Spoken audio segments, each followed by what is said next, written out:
네.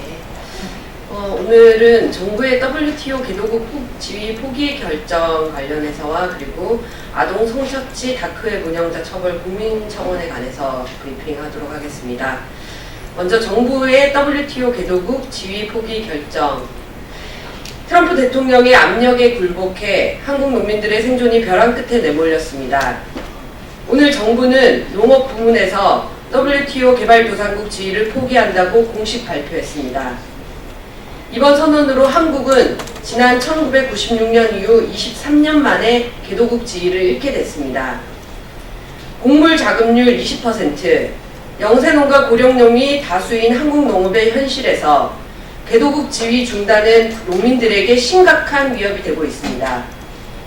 특히 연초부터 기상이변 농산물 가격 폭락으로 신음하고 있는 농민들은 삼중고를 맞이하게 되었습니다.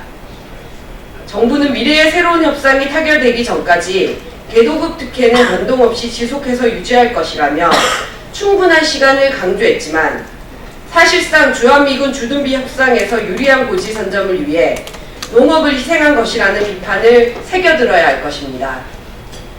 자국의 약한 고리가 국제관계에서 언제나 희생양이 될 수 있다면 어느 국민이 국가와 정부를 신뢰하고 안전하게 살아갈 수 있다고 믿겠습니까? 국회 비준 동의안 절차까지 정부는 원점에서 논의하는 것을 포함해 이미 주어진 농업정책을 넘어서는 특단의 대책을 마련할 것을 촉구합니다. 또한 개방적 통상구조를 가진 우리나라의 경우 보호무역주의가 득세하고 무역 분쟁이 일상화된 현재의 세계 정세에서 언제든 큰 피해를 입을 수밖에 없습니다. 미중 경제전쟁, 일본의 경제보복, 그리고 오늘의 WTO 개도국 포기 선언까지 살펴봤을 때는 정부는 변화하는 세계 정세에 맞는 새로운 청사진을 제시해야 합니다. 신통상국가 전략이 시급한 시점입니다. 다음은 아동 성착취 다크웹 운영자 처벌 국민청원에 관해서 브리핑하겠습니다. 다크웹에서 세계 최대 아동 성착취 사이트를 운영한 한국인 손모 씨를 강력 처벌해달라는 청원이 20만 명을 돌파했습니다. 아동을 성적으로 착취하고 학대하는 영상을 음란물로 소비하고 특히 해당 사이트에서 최초 유포된 영상이 다수라는 점에서 엄중한 죄를 물어야 합니다. 그런데 사이트를 직접 운영한 손 씨는 1심에서는 집행유예, 2심에서 징역 1년 6개월을 받아 다음 달 출소를 앞두고 있습니다. 아울러 사이트를 이용한 310명 중 228명이 한국인 남성으로 밝혀졌지만 이들은 고작 기소유예나 벌금형을 받았습니다. 미국과 영국이 이용자에게 각각 15년과 22년 징역형을 선고한 것과는 너무나 대조적입니다.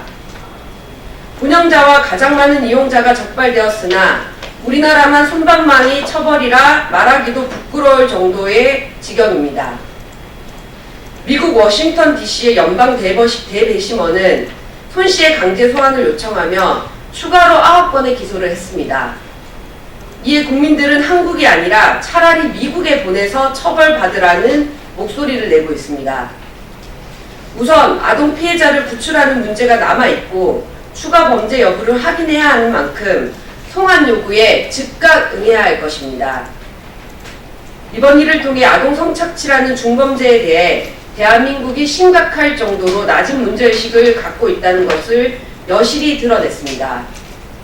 특히 영상 제작과 유포뿐만 아니라 시청도 가해행위라는 인식이 필요하며 현저히 낮은 처벌 수위를 강화하는 제도 마련이 절실합니다. 아울러 아동 성착취 영상 등 관련 범죄에 대한 수사는 국제 공조가 필수적인 만큼 우리 정부가 부다페스트 조약 가입도 즉각 논의하길 바랍니다. 감사합니다.